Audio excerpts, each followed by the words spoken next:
Now, let's move on. Africa is poised to go ahead with the Continental Free Trade Area Agreement, but the COVID-19 pandemic is going to change how we trade amongst ourselves, at least for a period, and that is when e-commerce becomes vital. Now, CATS International has been studying this, exploring how African countries can leverage e-commerce in its free trade agenda. We're hoping to get the West Africa Regional Director for CATS, that International, Apia Kusi-Adumako, to tell us more about this study. But while we work that out, we are joined by Executive Director of the Africa Center for International Trade and Development, that is Isaac Hubert Arthur. It's great to have you on the program this afternoon. We are hoping that we can get some more insight into CATS International study, but I guess that you've been looking into this as well. What opportunities do e-commerce, or does e-commerce present for free trade here in Africa?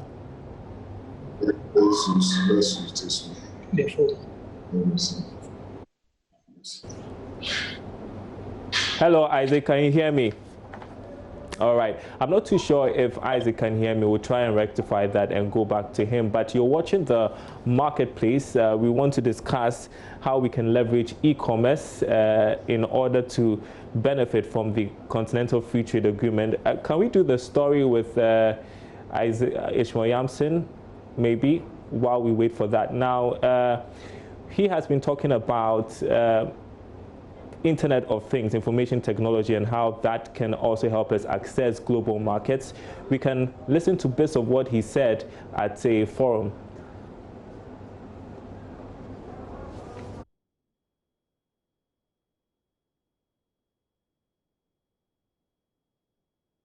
Our business can be better if supported, especially women. Total entrepreneurial activity rate, a measure of new entrepreneurs, suggests that African women entrepreneurs are surging. A 2019 report suggests that global average of women, the stability and the deepening of Africa's nascent democracy depends upon what we do with our youth.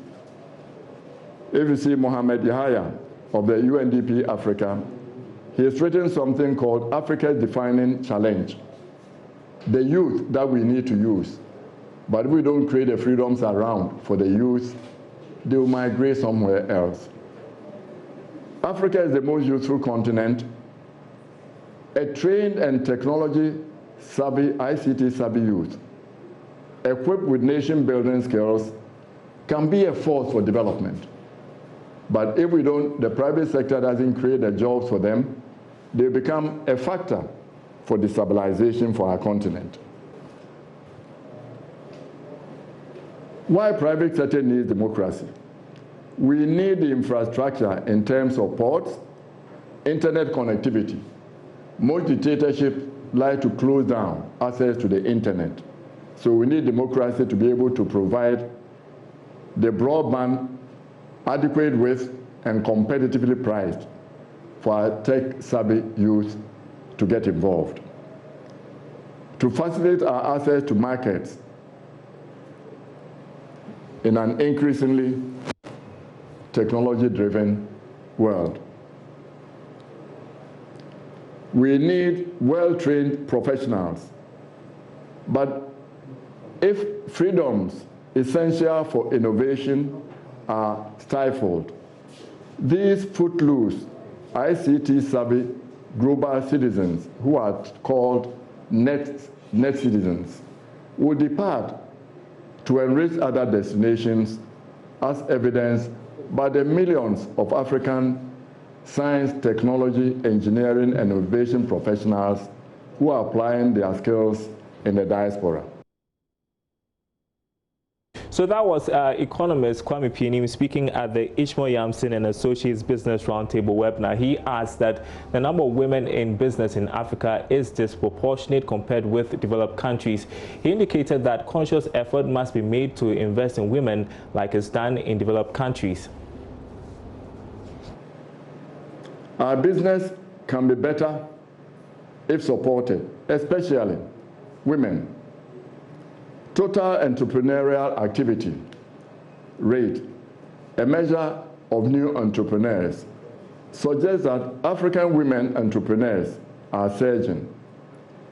A 2019 report suggests that global average of women entrepreneurs was 10.2% as compared with 15.1% for low-income countries and 21.8% for sub-Saharan Africa. It's interesting because the MasterCard Index of Women Entrepreneurs in 2019 report shares some light on this surge of African women entrepreneurs. Those advanced countries that provide open markets and support for small, medium enterprises provide, and I quote, opportunity-driven entrepreneurial activity for women. But in low-income countries, the surge is, and I quote, necessity-driven.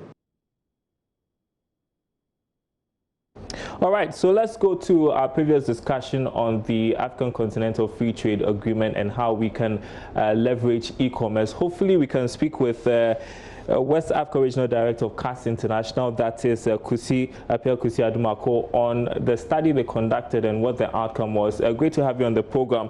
We are hoping to be joined by Isaac Hubert Arthur, who is also the Executive Director of the Africa Center for International Trade and Development. I see both of you. Isaac, I'm not too sure. Can you hear me now? Okay, but let's begin with Mr. Apia Kusi Adumako. Tell us more about what you discovered in your study to be the opportunities that e-commerce presents for free trade here in Africa. Okay, thank you very much, Dara. So the study looks at how can we use e-commerce as a tool to drive the AFCFTA and to create opportunity for Africans. So we look at a couple of countries. We use existing data and some key person interviews, and we found out that some countries are doing well when it comes to the e-commerce, because those countries have been able to put in the enabling framework, that is the legislation.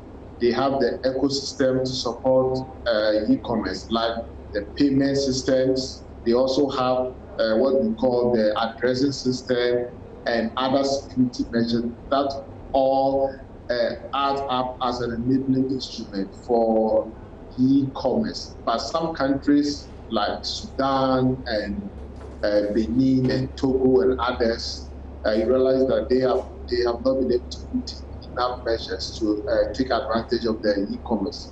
Let's continue from there. They're not having enough measures. So, you know, when it comes to internet connectivity in Africa, it's a big challenge. And so when we talk about e-commerce, we have a long way to go, especially when we want to take off with the Continental Free Trade on the 1st of July. I mean, trading begins the next year, really.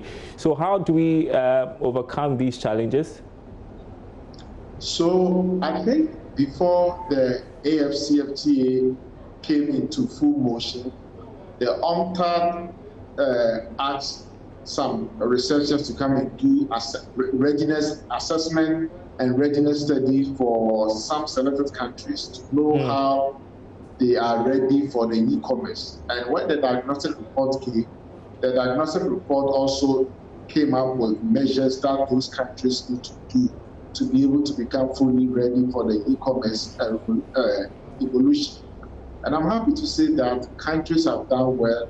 But 2 years ago, we were in Nairobi for the first UNCTAD AU e-commerce week, which saw African trade ministers and commerce ministers and communication ministers pledging their full commitment in ensuring what the e-commerce can do to transform the economy. You know that when this pandemic came, one thing that paid most economies is that the presence of the e-commerce. In the US, for example, Amazon is making over $1 million of sales, hundreds of millions of dollars of sales on a daily basis from the e-commerce. Let me know, not to cut you. Opportunity to help most countries to be able to catch up, and the value for e-commerce has gone past trillions of dollars. And so the AU as a body is very, very key on e-commerce. Let me also add that The third phase of the negotiation for the AFCFTA is going to look at e-commerce. And so if you are an African country and you are not trying to put up the enabling framework for e-commerce, then it means you will be losing out on a lot of things. And if you can answer this, next question in a minute for me, sorry about that. Sorry to have to cut you. Now, there are risks, right? Because before this, we're talking about cybersecurity risks when it comes to e-commerce as well. What are some of the risks you identified?